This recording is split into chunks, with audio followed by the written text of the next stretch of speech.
जय हिंद। एक बार फिर से आप सभी का तहे दिल से हार्दिक स्वागत है। यूपी पुलिस भर्ती 2022 assistant operator, head operator, radio operator या अगर आप किसी भी गवर्नमेंट जॉब की तैयारी कर रहे हैं जिसमें भी जीके के क्वेश्चंस आने वाले हैं, तो आपके लिए जीके की जहरीली क्लास स्टार्ट हो चुकी है। माय डियर फ्रेंड्स, ये हमारा प्रैक्टिस सेट नंबर 32 है। इसके पहले हमने 31 तक अच्छे से कंप्लीट कर लिया है। अगर आपने नहीं देखा तो आप चैनल की प्लेलिस्ट को विजिट कर सकते हैं। वहां पर जाकर के आप हर एक क्लास को क्रम के अनुसार देख सकते हैं। माय डियर फ्रेंड्स, मैं आप सभी को यहाँ पर बता दूं कि जितनी भी क्लासेस हो रही हैं, सारी क्लासेस की प्लेलिस्ट आपको UP police assistant operator, head operator के नाम से गाइस जीके की क्लास की प्लेलिस्ट बनी हुई है। आप जाकर के वहाँ पर हर एक क्लास को क्रम के अनुसार देख सकते हैं। माय डियर फ्रेंड्स, अगर आपको हमारी मेहनत अच्छी लगती है तो आप लाइक ज़रूर करिएगा एंड क्लास खत्म होने के बाद आप अपना स्कोर ज़रूर बताइएगा। आइए आज की इस बेहतरीन लाजवाब क्लास की शुरुआत करते हैं। शोर मत करो, अभी गमों की रात है, धज्जियाँ उड़ा देंगे, बस कुछ ही दिनों की बात है।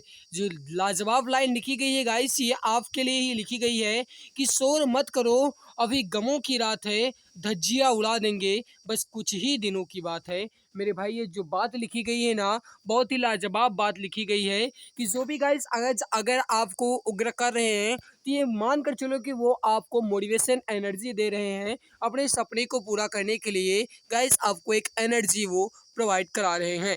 बात वही लिखी गई कि शोर मत करो, अभी गमों की रात है, मेरे भाई धज्जियाँ उड़ा देंगे, बस कुछ ही दिनों की तो बात है।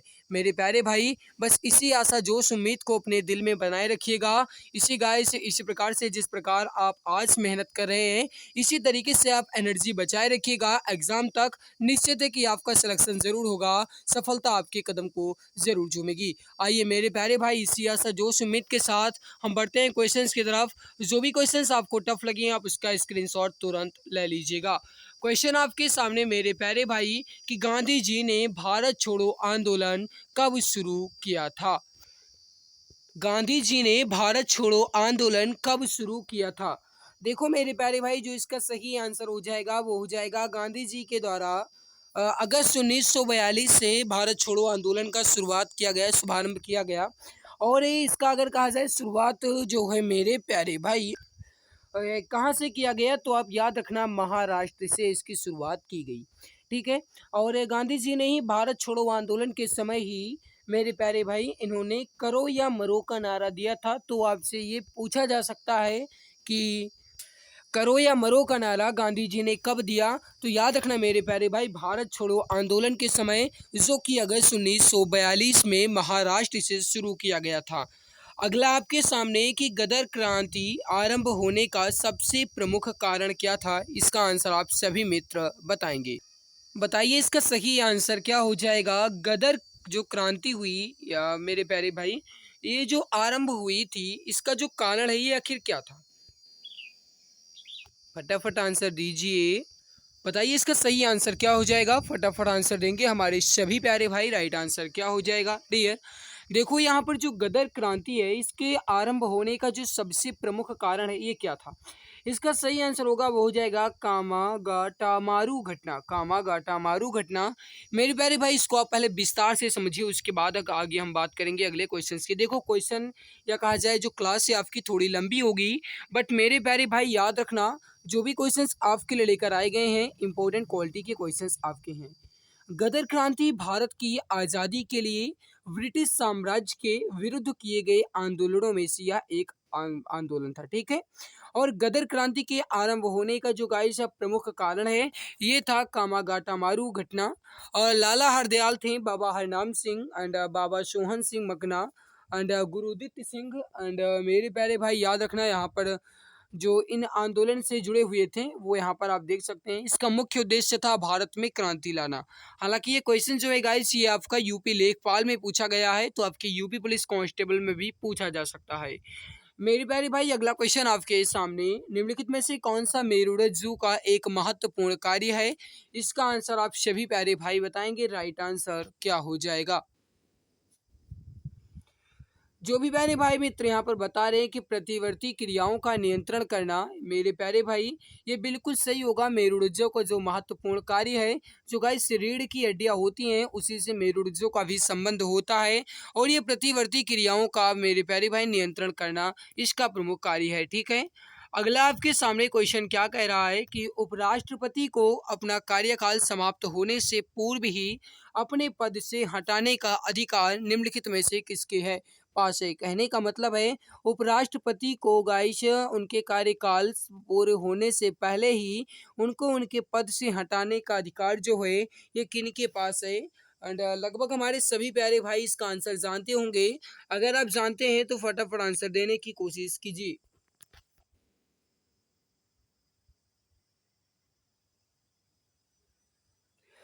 आप सभी प्यारे भाई ये तो जानते ही हैं, जो भी प्यारे मित्र प्यारे भाई बहन यहाँ पर बता रहे हैं कि राज्यसभा बिल्कुल सही होगा, करेक्ट हो जाएगा यहाँ पर आपका ऑप्शन नंबर ए।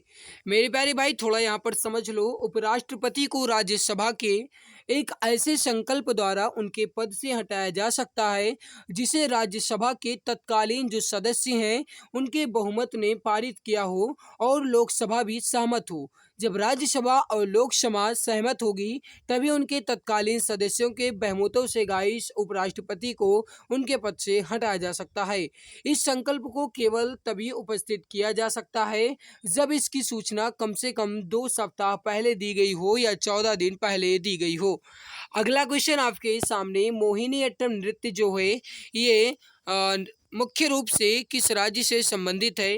लगभग सभी प्यारे जानते भी होंगे इसका आंसर क्या हो जाएगा, तो फटाफट आंसर देने की कोशिश कीजिए। राइट आंसर क्या हो जाएगा मेरे प्यारे भाई, मोहिनीअट्टम जो है ये केरल का है। राइट होगा यहाँ पर आपका ऑप्शन बी केरल। जो भी डियर स्टूडेंट यहाँ पर बता रहे हैं मेरे प्यारे भाई डियर फ्रेंड्स केरल बता रहे हैं, बिल्कुल सही हो जाएगा। अगला क्वेश्चन है कि राष्ट्रीय आय को हम प्रायः क्या कहते हैं। इसका आंसर आप सभी मित्र बताएंगे। राइट आंसर क्या हो जाएगा, फटाफट आंसर दीजिए। देखो मेरे प्यारे भाई, राष्ट्रीय आय को हम NNFC या मेरे प्यारे भाई यहाँ पर आप देख सकते हो कहा जाएगा, यहाँ पर वो कहा जाएगा net national product at factor cost. मैंने क्या कहा, net national product at factor cost जो है मेरे प्यारे भाई NNPFC का फुल फॉर्म है, ये राष्ट्रीय आय को कहा जाता है। ठीक है, तो यहाँ पर जो आपका सही आंसर हो जाएगा ऑप्शन नंबर डी। अगला क्वेश्चन आपके सामने कि 15 मार्च सन 2015 को badminton championship Swiss grand prix gold का विजेता कौन थे। जो भी प्यारे भाई बहन मित्र यहाँ पर क्वेश्चन नंबर 58 का बता रहे हैं कि श्रीकांत, बिल्कुल सही होगा मेरे प्यारे भाई, ऑप्शन ए आपका बिल्कुल परफेक्ट आंसर हो जाएगा। अगला क्वेश्चन है कि कामनी, हेमवती, अमरावती ये जो है ये किस नदी की सहायक नदियां हैं। लगभग सभी जानते होंगे, फटाफट आंसर दीजिए। मेरे प्यारे भाई कामनी हो गया, हेमवती हो गया, अमरावती हो गया, ये सभी नदियां जो है मेरे प्यारे भाई ये कावेरी की सहायक नदियां हैं। राइट होगा यहाँ पर आपका ऑप्शन सी कावेरी नदियां। जो भी डियर फ्रेंड्स यहाँ पर ऑप्शन सी कावेरी बता रहे हैं बिल्कुल करेक्ट हो जाएगा, परफेक्ट आंसर हो जाएगा। मेरे प्यारे भाई याद रखना, कावेरी नदी को दक्षिण भारत की गंगा भी कहा जाता है। अगला आपके सामने मेरे प्यारे भाई 1857 के प्रथम स्वतंत्रता विद्रोह में भाग लेने वाली प्रसिद्ध महिला स्वतंत्रता सेनानी कौन थी। लगभग सभी जानते होंगे। और मेरे प्यारे भाई अगर आपने अभी तक क्लास को लाइक नहीं किया है तो एक बार सभी मित्र क्लास को लाइक ज़रूर कर देंगे, फटाफट लाइक ज़रूर कर दीजिए। मेरे प्यारे भाई 1857 का जब विद्रोह हुआ उसमें स्वतंत्रता विद्रोह में भाग लेने वाली प्रसिद्ध महिला स्वतंत्रता सेनानी कौन थी।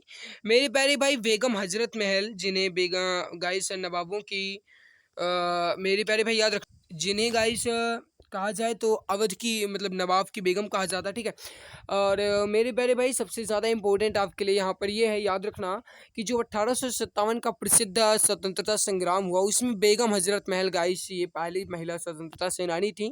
एंड बेगम हजरत महल जो है मेरे प्यारे भाई ये लखनऊ से संबंधित थी, जो कि नवाब वाजिद अली शाह की पत्नी थी। यहाँ पर आप देख सकते हो इन्हें अवध की बेगम भी कहा जाता है। ठीक है, अगला है कि समान प्रावस्था में कंपायमान माध्यम के किन्हीं दो सबसे निकटतम कणों के बीच की दूरी जो है ये क्या होती है? फिजिक्स से रिलेटेड क्वेश्चन है, फटाफट आंसर दीजिए।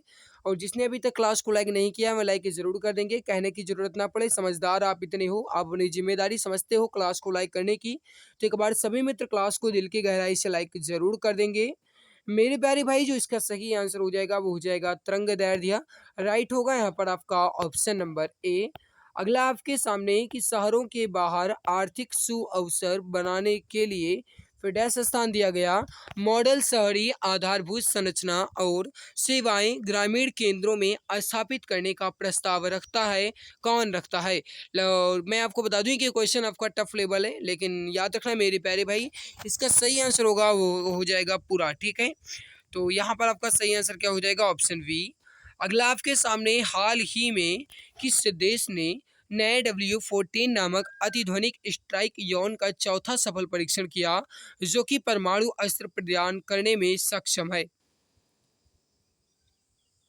लगभग सभी जानते होंगे, तो फटाफट आंसर दीजिए। राइट आंसर क्या हो जाएगा?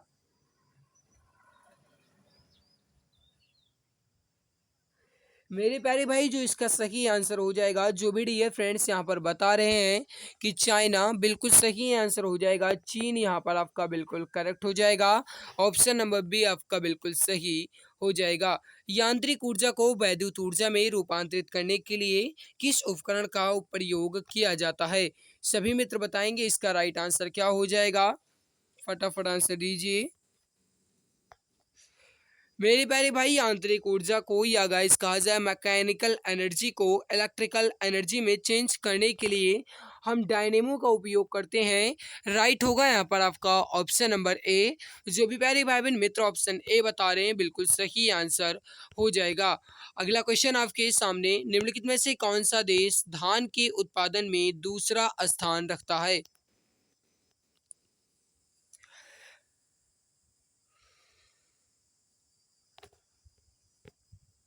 तो याद रखना मेरे प्यारे भाई, अगर कहा जाए कि देश में धान का उत्पादन में दूसरा स्थान कौन सा है, तो वो हो जाएगा अपने भारत का। अगर पहले की बात की जाए कि पहला किसका है, तो मेरे प्यारे भाई वो चीन का हो जाएगा, ठीक है। वैसे तो कहा जाए तो भारत की प्रमुख फसल चावल है, लेकिन अगर कहा जाए मेरे प्यारे भाई तो चावल में अग्रणी देश जो है वो हो जाएगा चीन, एंड सेकंड पर आता है अपना भारत। अगला है कि देश में सबसे अधिक धान उत्पादक शीर्ष तीन राज्य जो हैं वो निम्नलिखित हैं। अब आपको ये बताना है, मतलब समझना है मेरे प्यारे भाई, कि सबसे अधिक जो चावल है, मेरे प्यारे भाई जो चावल है ये सबसे अधिक भारत में कहाँ होता है? पश्चिम बंगाल में, नेक्स्ट पर होता है उत्तर प्रदेश में, और उसके बाद होता है आंध्र प्रदेश में। तो याद रखना ये आपसे पूछे जा सकते हैं, एग्जाम के पॉइंट ऑफ व्यू से काफ़ी ज़्यादा इंपॉर्टेंट है। अगला वर्ष 2015 के सर्वोत्तम कल्याण संगठन पुरस्कार से किसको सम्मानित किया गया? सभी मित्र जानते होंगे, फटाफट आंसर दीजिए। मेरे प्यारे भाई जो इसका सही आंसर हो जाएगा वो हो जाएगा national union of seafarers of India. National union of seafarers of India को गाइस सम्मानित किया गया सर्वोत्तम कल्याण संगठन पुरस्कार से सन 2015 में। राइट होगा यहाँ पर आपका ऑप्शन नंबर डी। अगला आपके सामने, निम्नलिखित में से किसे लोकनायक के रूप में जाना जाता था? सभी जानते होंगे, फटाफट आंसर दीजिए। राइट आंसर क्या हो जाएगा? सभी मित्र बताएंगे इसका परफेक्ट आंसर क्या हो जाएगा।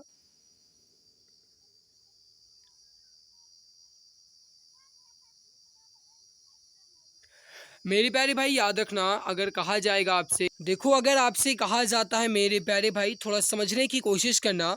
अगर आपसे कहा जाता है लोकनायक के रूप में किसे जाना जाता है, तो मेरे प्यारे भाई याद रखना जयप्रकाश नारायण को जाना जाता है। बट मेरे प्यारे मित्र याद रखना, अगर आपसे कहा जाता है लोकमान्य के रूप में किसे जाना जाता है, तब मेरे प्यारे भाई आप कहेंगे लोकमान्य बाल गंगाधर तिलक को कहा जाता है। तो लोकनायक के रूप में हम जयप्रकाश नारायण को जानते हैं, एंड लोकमान्य के रूप में हम बाल गंगाधर तिलक को जानते हैं। यहाँ पर आप देख लो मेरे प्यारे भाई, आपके लिए इम्पोर्टेंट है कि इंदिरा गांधी को गाइस पदच्युत करने के लिए उन्होंने संपूर्ण क्रांति नामक आंदोलन चलाया। कि इन्होंने जयप्रकाश नारायण है, क्योंकि 1970 में इंदिरा गांधी के विरुद्ध इन्होंने विपक्ष का नेतृत्व किया और इसीलिए ये जाने जाते हैं, ठीक है। देखो मैं आप सबको बता दूं, जो भी क्वेश्चंस आपको टफ लगे आप उसका स्क्रीनशॉट तुरंत ले लेना। अगला, भारत की लगभग आधी जनसंख्या मात्र 5 राज्यों में रहती है। निम्नलिखित में से कौन सा एक इन 5 घनी जनसंख्या वाले राज्यों में से नहीं है? देखो लगता है यूपीएससी लेवल क्वेश्चन है ना, लेकिन इसी लेवल क्वेश्चन आपके एग्जाम में आने वाले हैं मेरे प्यारे भाई। बताओ। जो इसका सही आंसर हो जाएगा, जो भी प्यारे भाई बता रहे हैं यहाँ पर केरल बिल्कुल करेक्ट होगा। ठीक है, मैं आपको यहाँ पर बता दूं, पहले आप थोड़ा समझने की कोशिश करना मेरे प्यारे भाई। केरल में भारत की जो जनसंख्या है ये कुल मिलाकर के 2.76% ही निवास करती है। और उसके अलावा जैसे हो गया आपका उत्तर प्रदेश, इसमें गाइस कहा जाए तो सबसे अधिक जनसंख्या निवास करती है 16.49%। महाराष्ट्र में 9.28% एंड बिहार में तो 8.58% तक की घनी जनसंख्या निवास करती है। लेकिन केरल में गाइस इसके मुकाबले में कम जनसंख्या है। ठीक है, तो यहाँ पर आपका सही आंसर क्या हो जाएगा? वो हो जाएगा यहाँ पर आपका केरल। ठीक है मेरी प्यारी भाई, आप इसको नोट कर लेना अपने जो नोट्स आपने बनाया उसमें नोट कर लेना, आपके एग्जाम की पॉइंट ऑफ व्यू से काफ़ी ज़्यादा इंपॉर्टेंट क्वेश्चन है। ठीक है, अगला है कि कौन अवध के कृषक आंदोलन के नेता थे? कहने का मतलब इसमें अवध के कृषक आंदोलन का नेता जो है गाइस ये कौन थे?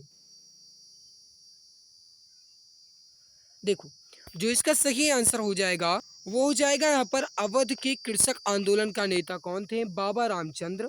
मेरे प्यारे भाई राइट होगा यहाँ पर आपका ऑप्शन ए बाबा रामचंद्र, बिल्कुल सही आंसर हो जाएगा। देखो जो अवध की किसान सभा है गाइस, इसका जो गठन है ये 17 अक्टूबर 1920 में किया गया था। और इसका नेतृत्व जो है गाइस ये 1920 में उत्तर प्रदेश किसान सभा से नाता तोड़ करके अवध किसान सभा का गठन करने वाले बाबा रामचंद्र ने किया था। ठीक है मेरे प्यारे भाई, ये एग्जाम के पॉइंट ऑफ व्यू से काफ़ी ज़्यादा इंपॉर्टेंट है। आपसे इस प्रकार भी ये क्वेश्चन पूछे जा सकते हैं कि अवध की किसान सभा का गठन जो है ये किसने किया? तो आप कहेंगे रामचंद्र और बाबा रामचंद्र। और कब किया गया? तो 17 अक्टूबर 1920 में। इन्होंने गाइज किस सभा से नाता तोड़ करके इसका संगठन किया? तो उत्तर प्रदेश किसान सभा से इन्होंने अपना रिलेशनशिप तोड़ लिया था। ठीक है, अगला आपके सामने कि निम्नलिखित में से कौन अवध के कृषक आंदोलन के नेता थे? बाबा रामचंद्र आपने बताया ही। अगला है कि निम्नलिखित में से कौन वर्तमान में विश्व बैंक के अध्यक्ष हैं? देखो मैं आपको बता दूं कि ये जिस ईयर का क्वेश्चन है उसके हिसाब से कहा जाएगा तो वो होगा जिम योंग किम। लेकिन मेरे प्यारे भाई अगर वर्तमान में कहा जाए कि वर्तमान में विश्व बैंक के अध्यक्ष कौन है, तो याद रखना मेरे प्यारे भाई वर्तमान में है डेविड मॉलपॉस। ठीक है, डेविड मॉलपॉस जो है ये वर्तमान में विश्व बैंक के अध्यक्ष हैं। तो यहाँ पर आपका डेविड मॉलपास आपका सही होगा। मशरूम जो है ये किसका उदाहरण है? इसका आंसर आप बताएंगे, फटाफट आंसर दीजिए। राइट आंसर क्या हो जाएगा?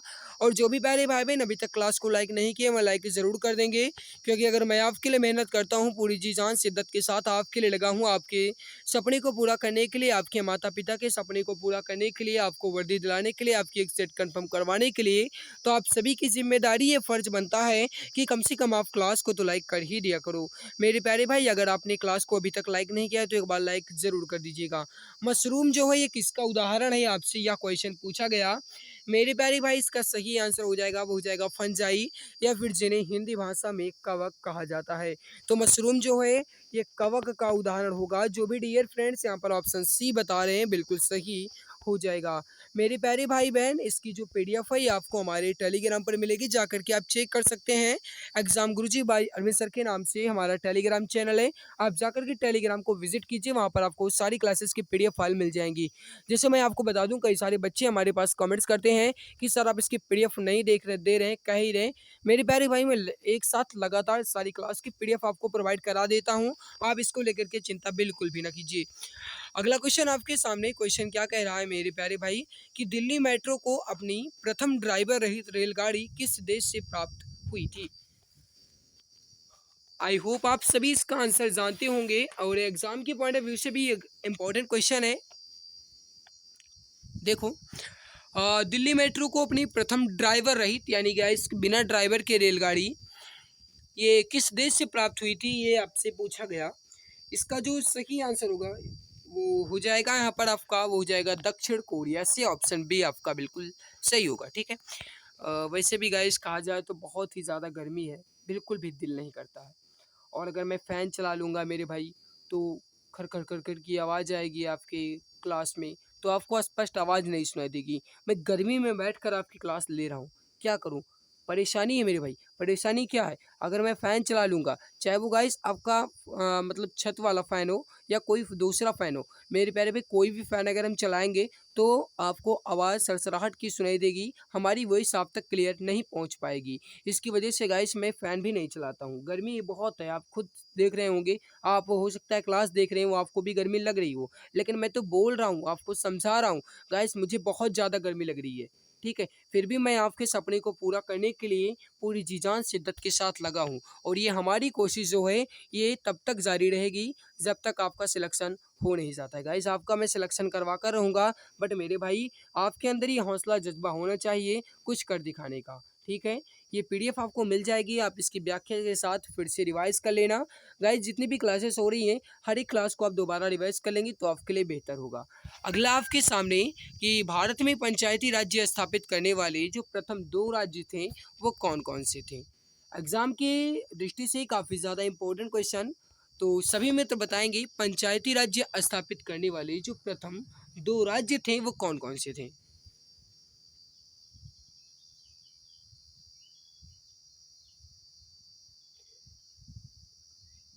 मेरे प्यारे भाई राजस्थान हो गया और आंध्र प्रदेश हो गया। राजस्थान और आंध्र प्रदेश ये 2 ऐसे राज्य हैं जो कि गाइस पंचायती राज्य स्थापित करने वाले 2 पहले राज्य बने थे। तो राजस्थान एंड आंध्र प्रदेश जो भी हमारे डियर फ्रेंड्स ऑप्शन सी बता रहे हैं बिल्कुल सही होगा।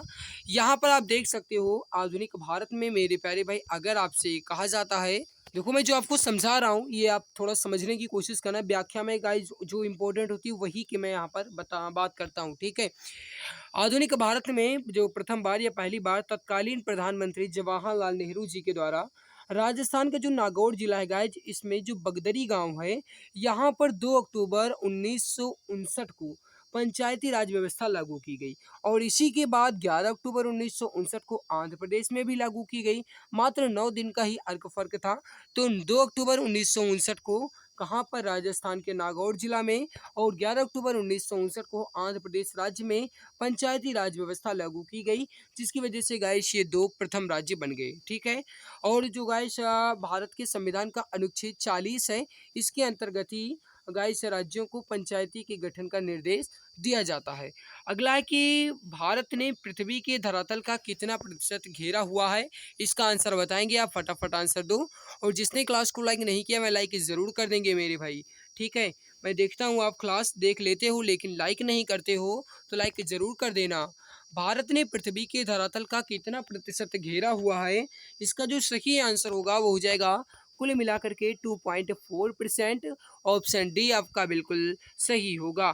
अगला आपके सामने कि अशोक के आक्रमण के दौरान जो कलिंग है गाइस, इसकी राजधानी कौन-सी थी?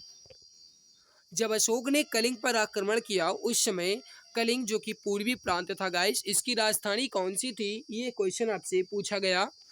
इसका सही आंसर हो जाएगा मेरे प्यारे भाई, वो हो जाएगा तोसली। ऑप्शन डी आपका बिल्कुल सही होगा। मेरे प्यारे भाई जो भुवनेश्वर के निकट शिशुपालगढ़ है, उसके खंडहरों से जो 3 मील दूर धौली नामक प्राचीन स्थान है, ये गाइस अशोक की जो कलिंग की धर्मलिपि थी उसकी चट्टान पर अंकित है। इस अभिलेख में इस स्थान का नाम तोसली है, ठीक है? किस अभिलेख में? जो गाइस अशोक का कलिंग धर्मलिपि चट्टान पर अंकित अभिलेख है और इसे अगर कहा जाए तो नवविजित कलिंग देश की राजधानी भी बताया गया है तोसली को। तो एग्जाम की दृष्टि से ये आपका इंपॉर्टेंट था। मेरे प्यारे भाई आज की हमारी मेहनत आप सभी को कैसी लगी, आपका स्कोर कितना रहा, कमेंट में ज़रूर बताना और अगर अच्छी लगी तो लाइक ज़रूर करना। अपने मित्र तक इस क्लास को शेयर कर देना, उनके साथ इस क्लास का साझा कर लेना ताकि उन्हें भी इसका बेनिफिट मिल सके। अगर आप चैनल पर पहली बार आए हैं तो सब्सक्राइब कर लेना, इससे आपको ही बेनिफिट होगा। कोई भी क्लासेस अपलोड होंगी टाइम टू टाइम नोटिफिकेशन आपको मिला करेंगे, तो सब्सक्राइब ज़रूर कर लीजिएगा मेरे भाई। सब्सक्राइब करना आपकी जिम्मेदारी है, आपका फ़र्ज़ बनता है क्योंकि इससे बेनिफिट आपको होगा। तो सब्सक्राइब ज़रूर कर लीजिएगा ताकि आने वाली हर लाइव क्लास की नोटिफिकेशन जो है ये आपको टाइम टू टाइम मिला करे। तो मेरे प्यारे भाई आज की हमारी मेहनत कैसी लगी ये अपना स्कोर ज़रूर बताना और आज की इस बेहतरीन लाजवाब क्लास में बस इतना ही। मिलते हैं दूसरी नई क्लास में, तब तक के लिए थैंक यू सो मच। अब सरकारी नौकरी पाना हुआ और भी आसान, अब आपका सपना होगा अपना। जी हाँ, अगर आप किसी भी गवर्नमेंट जॉब जैसे UP police constable, assistant operator, head operator या फिर रेडियो ऑपरेटर या यूपी लेखपाल या किसी भी गवर्नमेंट जॉब की तैयारी कर रहे हैं तो आपके लिए सुनहरा मौका है। आप YouTube channel exam Guruji by Arvind sir के साथ जुड़कर अपनी तैयारी को और भी परफेक्ट बना सकते हैं। इस चैनल के माध्यम से आपको free live classes, recorded classes और गवर्नमेंट जॉब के नोटिफिकेशन आपको टाइम टू टाइम अपडेट मिला करेंगे। इसके अलावा सारी क्लासेस की PDF, हैंड रिटन नोट्स और बुक्स बिल्कुल फ्री में Telegram channel exam Guruji by Arvind sir पर मिलेगा। इसके लिए आप टेलीग्राम पर सर्च करें exam Guruji by Arvind sir और फाइल वाले ऑप्शन पर क्लिक करके हर एक क्लास की PDF, हैंड रिटन नोट्स एवं बुक्स को बिल्कुल फ्री में पा सकते हैं। गाइस, अगर आप मुझे इंस्टाग्राम पर फॉलो करना चाहते हैं तो इंस्टाग्राम पर सर्च करें अरविंद जायसवाल 000 और वहाँ पर भी मुझे DM कर सकते हैं। कोई भी समस्या है तो वहाँ पर भी आप मुझसे संपर्क करना चाहते हैं तो संपर्क कर सकते हैं। इसके अलावा अगर आप फेसबुक पेज को लाइक करना चाहते हैं तो exam Guruji by Arvind sir के नाम से फेसबुक पेज है, उसको भी आप लाइक एवं फॉलो कर सकते हैं। तो मेरे प्यारे भाई बहन, आप जुड़े रहिए exam Guruji by Arvind sir के साथ, क्योंकि अब आपका सपना होगा अपना। एक सीट कंफर्म है, अब की बार सरकारी नौकरी तुम्हारे हाथों में होगी।